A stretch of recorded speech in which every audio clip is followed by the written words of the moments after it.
경기도 안산에서 약국을 운영하는 진정주 약사가 코로나19 위기 극복을 위해 사용해달라며 5천만 원을 기부했습니다. 진 약사는 이미 지난 1월에도 구루 이웃돕기 성금을 기탁했었습니다. 지역사회에서 받은 사랑을 돌려주고 싶었다는 진정주 약사를 사건 현장에서 만나봅니다. 네, 이제 마음 따뜻한 이야기 함께 하시죠. 함께 사는 세상입니다. 오늘 사연의 주인공은 코로나19 이 위기를 극복하기 위해서 값진 기부를 실천한 약사 한 분이 계신다고요? 네, 맞습니다. 진정주 약사, 경기 안산에 사시는 이제 약국을 운영하신 약사분인데 문제는 이번 코로나19를 극복하는데 좀 좋은 뜻으로 사용해달라. 5천만 원을 기부했어요. 5천만 원 큰 돈이죠, 개인이. 근데 이렇게 많이 기부를 하셨구나. 대단하다. 이 선택과 결정이. 근데 문제는 이 한 건이 아니라는 거예요. 지난 12월에 불우이웃을 돕는 데 써주세요. 우리가 겨울철에 사랑의 열매, 온도계도 올라가고 하지 않습니까? 그때도 5천만 원을 기부했어요. 이게 다가 아닙니다.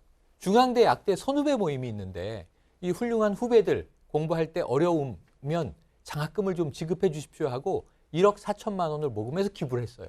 이 정도면은 이건 개인 기부 수준으로는요. 저는 굉장히 전문적인 기부 펀드레이저. 기부를 모아서 정말 우리 사회의 부를 유통시키는 굉장히 훌륭한 분이 아닌가 깜짝 놀랐습니다. 이게 끝이 아닙니다라고 계속 얘기하시면서 저희 영상이 나갔는데 사진이 다 다르고 두 장에는 마스크가 없고 한 장에 마스크가 있어요. 확실히 3번 기부를 하신 게 드러났습니다. 진정주 약사는 뜻깊은 기부를 실천하게 된 계기를 저에게 알려줬습니다. 함께 들어보실까요? 저희 집이 굉장히 어려웠고 대학을 간다는 건 상상도 할 수 없는 그런 집이었거든요. 고등학교 때 등록금도 낼 수가 없었는데 그때 저한테 고등학교 등록금 장학금으로 주신 단체가 있었어요. 제가 그 뒤에도 장학증서를 볼 때마다 항상 나도 장학금을 주는 사람이 되었으면 좋겠다. 그런 날이 올까? 항상 그렇게 생각했었어요. 제가 대학교 다닐 때 가장 받고 싶었던 게 장학금이었거든요. 제가 받고 싶었던 거를 주는 사람이 되는 거죠. 네, 장학금을 받은 사람에서 이제는 주는 사람이 됐습니다. 이렇게 진정주 약사는 꾸준하게 나눔을 실천하고 있는데요. 어린 시절부터 이 기부에 대해서 꿈이 남달랐다고요? 네, 지난해 초부터 이제 기부를 해야겠다고 결심을 하셨는데 말씀하셨던 것처럼 어렸을 때부터 나는 꼭 기부하는 사람이 돼야겠다라고 생각을 하셨답니다. 이제 그 이유를 좀 들어보니까 집안이 굉장히 어려우셨던 것 같아요, 어린 시절에. 그래서 대학을 가는 걸 상상을 할 수가 없었다고 하는 그런 정도의 상황이었는데 고등학교 때 등록금도 낼 수 없는 상황에서 이제 한 단체에서 등록금을 이제 장학금으로 지원을 해줬다라는 거예요. 그리고 그 뒤로부터 진정주 약사가 장학증서를 이렇게 뒤에 볼 때마다 나도 앞으로 장학금을 주는 사람이 됐으면 좋겠다. 그리고 그런 날이 꼭 왔으면 좋겠다라고 생각을 하셨다는데 마지막에 아까 말씀하셨던 것처럼 나도 대학 다닐 때 가장 받고 싶었던 게 장학금이었는데 이제 내가 가장 받고 싶었던 것을 주는 사람이 됐다라는 거에 대해서 굉장히 만족하고 행복해 하시는 것 같은데요. 지난해 12월에 저소득 소외계층을 위해서 5천만 원을 기부하셨고 원래 올해도 연말에 하시려고 했는데 코로나19 사태 때문에 그 시기가 좀 앞당겨졌다고 합니다. 네, 저는 개인적으로 이분이 존경스러운 게 기부가 여유 있어, 이 여유 있을 때 할 수 있는 거야 라고 생각하기 쉬운데 넉넉지 않은 상황에서도 이렇게 하신 거잖아요. 네. 그러니까 이제 넉넉지 않은 상황을 겪어본 사람은 이제 그 힘듦을 알기 때문에 또 기부를 할 수 있다는 생각도 드는데요. 사실 이분 같은 경우에도 저희 보면은 이제 어렸을 때부터도 가난했고 또 IMF 때는 신용불량자가 될 뻔한 경우도 있으셨대요.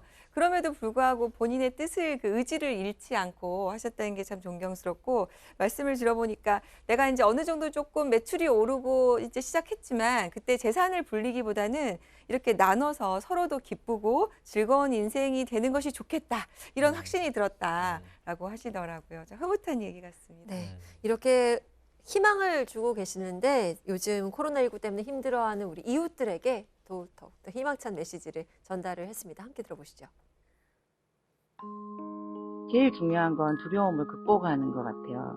제 편에서는 거금이라고 생각할 수 있지만 이거를 쪼개서 여러 사람들한테 주면 그분들한테는 적은 돈이잖아요. 적은 금액이지만 이 금액을 통해서 또 저뿐만 아니라 이렇게 자원봉사 하시는 분들도 많고 사회에 대해서 따뜻한 마음을 가지신 분들이 많잖아요. 그런 분들을 보면서 용기를 내셨으면 제일 좋겠어요. 네, 마음이 느껴져서 더 뭔가 훈훈해지는데요. 이웃들에게 진심 어린 응원의 말 다시 진정주 약사의 얘기 정리를 해주시죠. 이렇게 얘기하셨어요. 이거 굉장히 오늘 그 감회가 새롭습니다. 이게 전염병보다 무서운 것은 두려움이다. 그리고 제일 중요한 거는 두려움을 극복하는 것이다. 큰 어떤 깨우침을 주는 글 같은 느낌도 들고요. 본인은 좀 나름대로는 클지 몰라도 그 자신이 준 돈이 여기저기 쪼개지면 받는 분들은 적대요. 그렇지만 그분들한테 따뜻한 마음으로 전달하는 거니까 그걸 받고 용기 내시기를 바란다는 거고요.